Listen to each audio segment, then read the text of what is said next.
तर आपल्याला आपलं जे कार्य आहे आणि हा समस्त लेवा समाज एकत्र जर करायचा असेल तर सर्वात पहिल्यांदा एक स्ट्रक्चर फॉर्म झालं पाहिजे. मग ते स्ट्रक्चर कसं असलं पाहिजे, जसं की जिल्हा पातळीवरती ही एक समन्वय समिती आहे, मग तशी तालुका पातळीवर आणि गाव पातळीवर झाली पाहिजे. आणि गाव पातळीवर तालुक्यातल्या प्रत्येक गावामध्ये आपण पोहोचू शकू यासाठी या सभेचं आजचं आयोजन झालेलं आहे. सावद्यामध्ये सुद्धा अशा प्रकारच्या 2 सभा घेण्यात आल्या. आता सावद्याला जसा उत्स्फूर्त प्रतिसाद इथे आहे तसा सावद्याला अजून पाहिजे तसा मिळालेला नाही. परंतु जे काय ठराविक तरुण कार्यकर्ते जोडलेले आहेत ते इथे ज्याप्रमाणे चर्चा झाली की स्वतःच्या पैशानी गावोगाव फिरून जे काम मी त्यांना सोपवतोय ते प्रामाणिकपणे ते करतायत. मित्र हो, आनंद आहे की कुणीतरी याची जाण ठेवलेली आहे, कुणीतरी जागृत होऊन हे कार्य करतोय. आपल्या इथे जे बसले आहेत ज्येष्ठ आहेत, तरुण सुद्धा माझ्या वयाचे सुद्धा आहेत. पूर्वी आपल्या समाजाविषयी एक बोललं जायचं की हा समाज कसा आहे, खेकड्यासारखा आहे, जो वरती चढतो दुसरा त्याची टांग खेचतो. आता हे सगळं कोण बोलत होतं? परकेनी बोलत होते, आपणच आपल्याविषयी बोलत होतो.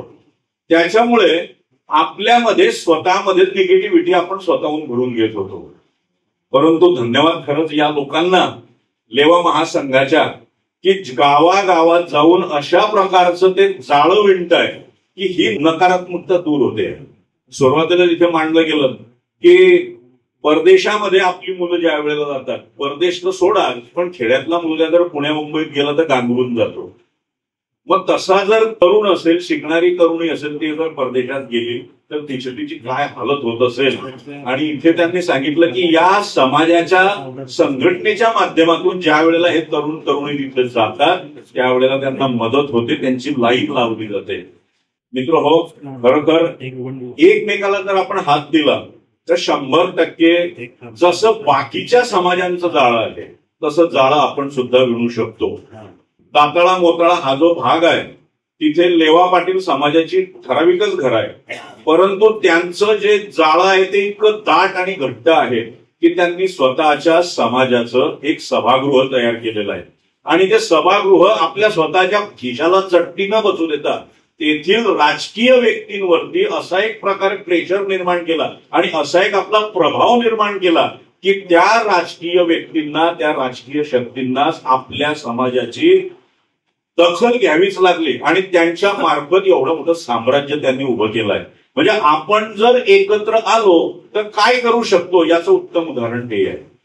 आणि तेच नाही, इथे आता प्रत्येक दिग्गज बोलतोय, प्रत्येक जण समाजामध्ये समस्या मांडतोय, त्या समस्येचं दाहकता आपल्या सर्वांना कळते आहे, परंतु स्वतःहून यायला, समोर यायला कोणी तयार नाही.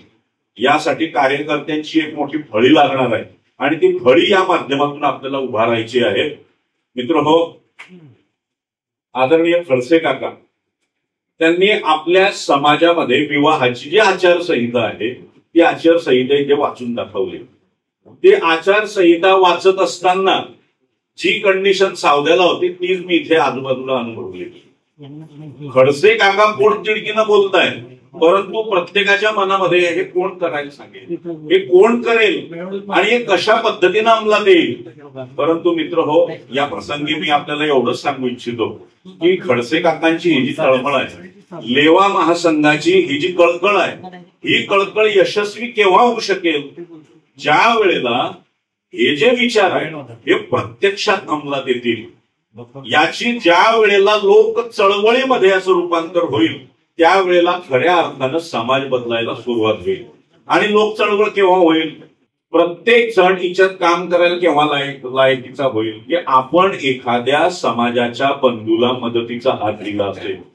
म्हणजे आपण ज्या वेळेला हे सर्व तत्व आपल्यामध्ये उतरवू, आपण ज्या वेळेला खरोखर आचरणात आणू, म्हणजे थोडक्यात सांगू का, मोठ्या माणसाने कसं वागलं पाहिजे, तर आपण लहान मुलांना जसं वागायला सांगतो की नाही, खरे बोलावे, नीटनेटके राहावे, विचार अंमलात आणावे, हे आपण लहान मुलांना सांगतो.